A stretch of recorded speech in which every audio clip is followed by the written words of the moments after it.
Welcome back, BMW fans. It's Andre Podianu from BMW Blog, and today we're going to show you how to customize your cluster. If you're new to the channel, on here you will find the latest BMW news, exclusive BMW reviews, BMW tips and tricks, podcasts, and BMW how-to guides. So if any of these interest you, give us a follow by hitting that subscription button, turn on that bell notification so that you don't miss any new BMW videos that we make. So let's get into it. On the cluster here, we've got the beautiful screen, lots of detailed information, nice colors, high resolution, spectacular. Now, if you want to know how to customize it, it's very simple. On your steering wheel, you have all of these controls here. You've got your volume, you can turn left and right for the songs, or skip through a few songs, answer the phone call, and activate the voice command. But this button right here with the 3 lines, that's how you activate the menu to customize this screen. So we're going to click it, and with the wheel up and down or left and right, you control the menu here. So we're going to show you now. You can go up and down, you can go left. So what content is being displayed? Let's go one by one. So the first one, we've got reduced view, my actual speed in the middle, and the power. Now I'm going to leave it on this screen here with this information, and I just wanted to show you that you can change its layout. So we're going to do this for every single section because I wanted to show you how every single piece of content is being displayed in a different layout. So that's this layout, then we've got this layout, and this layout. Now we're going to change the content. So I just wanted to show me my trip values.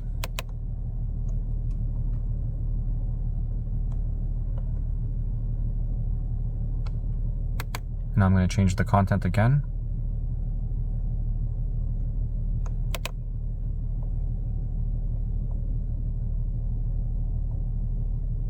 Now if you're wondering how I'm toggling, I'm clicking left and right to toggle between left and right, and then up and down to actually change up and down.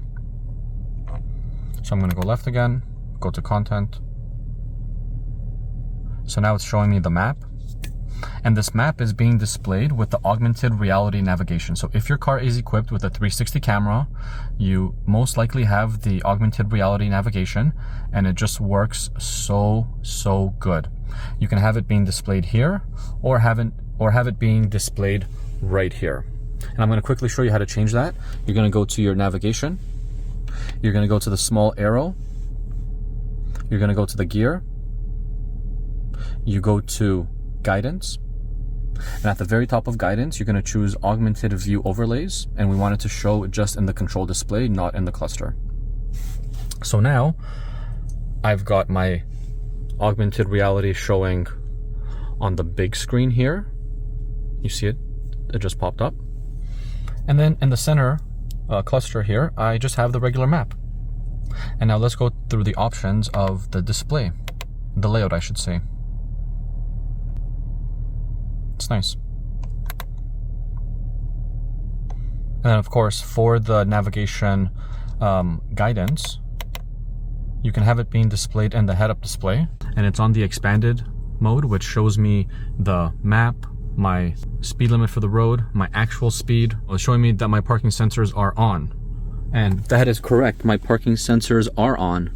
Let's see if I click this off. Yeah, it went off. That's so cool. So I'm going to turn it back on. I don't know why I would need to know that my parking sensors are on, but okay, sure. So now I'm going to change how the information is being displayed.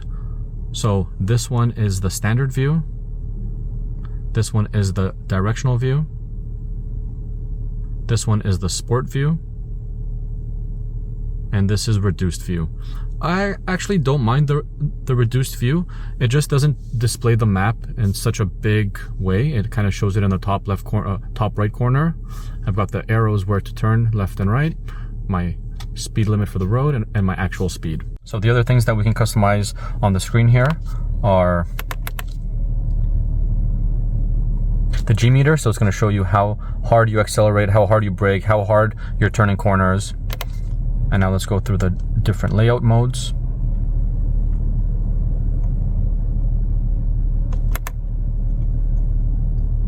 and then media content information. So let's just select something, whatever audio source. We're gonna do Sirius XM. So now we've got the radio being displayed. If we scroll up and down, it's actually showing me the radio channels in the screen there, but I want it to show here. So how do you do that? How can I show the information that's in the screen up there over here? Well, very simple. We're gonna go back to the menu here. We're gonna go to the small squares. You're gonna go to displays. So we're gonna find displays. And then we're gonna choose instrument cluster. And where do I want the information being displayed? I want it in my cluster. So I still have my head-up display on for my navigation. You see it there. But now the music is right here.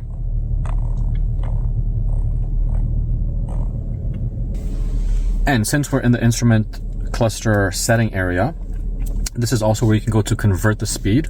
So the speed right here, I can have it show 2 speeds. So if you're crossing the border, you can go to convert speed. And now it's showing me here miles and kilometers. I'm going to click it again to show you. Then you also have your speed limit assistant that basically will the way how this works is you can set your cruise control at a specific speed, but if you're a type of person that likes to drive a few kilometers above the speed limit or below the speed limit, I can tell it to here. So once I set my navigation address, my cruise control speed, it'll adjust the speed to be 3 kilometers less than what I have set. And you can add a couple of them. You can have the warning for when you're speeding above the speed limit of the road. You can have the acoustic warning, and then also sound when the speed limit is changing. I'm not a fan of this one because if you're driving, I mean, it's kind of good and bad. If you're driving in an area that you're unfamiliar with and the speed limit is changing constantly, it's good to just have like a little ding, like a reminder. That's pretty neat. Some other settings we have are time period for a trip. So you can basically set your trip information. So I'm just going to show you the trip information here real quick. Should be the second one.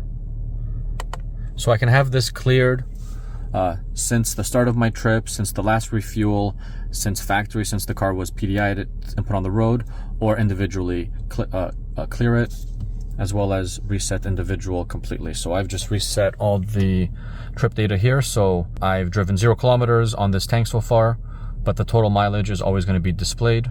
So that's pretty neat. And your consumption.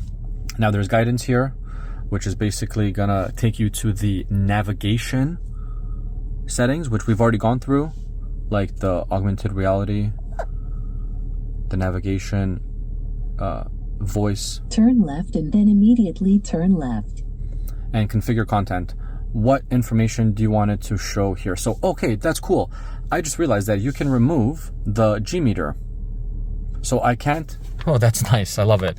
So now by going up and down, nice. So there's less information. Cool. So I can remove route preview, media. And now when I go up and down, I literally have 1, 2, 3 things. 1, 2, 3. And if I select these back again, God, I love how fast the system is. And they just added 1, 2, 3, 4, 5, 6 options now. The other 3 that I just added. Very cool. So that was all the customization in the screen for the instrument cluster. You can also customize the head-up display. And I'm just going to talk about this because I feel that it's kind of like related, because information that's being showed here is being related on the head-up display. So maybe I want to adjust the head-up display to have it completely off. I don't like it. You can turn it off. If you do like it, you can adjust the height, the rotation. Rotation is more if you're wearing polarized glasses. When you tilt your head a little bit, I know that you've seen sometimes with your polarized glasses, like weird design in the tinted glass, or even in projectors, you don't see it so well. So when you're wearing polarized glasses, you might not be able to see that screen, that information being displayed there, because it is a projection. So you can actually rotate the image as if you tilted your head to see it a little bit better. You can also adjust the brightness, show driving content, or show driving mode content automatically. That's cool. So when I choose a specific mode, for example, sport mode, comfort, or eco, it should change the whole cluster here. So boom, that's sport, that's personal to how I had it set last, and then efficient. And of course, the control display, that is for the brightness of this screen here. I can turn off the control display, and if you want to turn it back on, touching the screen will turn it back on. Also, touching any one of these buttons here will also turn it back on. And that's how you customize your BMW cluster. If you like this video and you found it informative and useful, make sure that you follow us, hit that bell notification, and I'll catch you guys next time.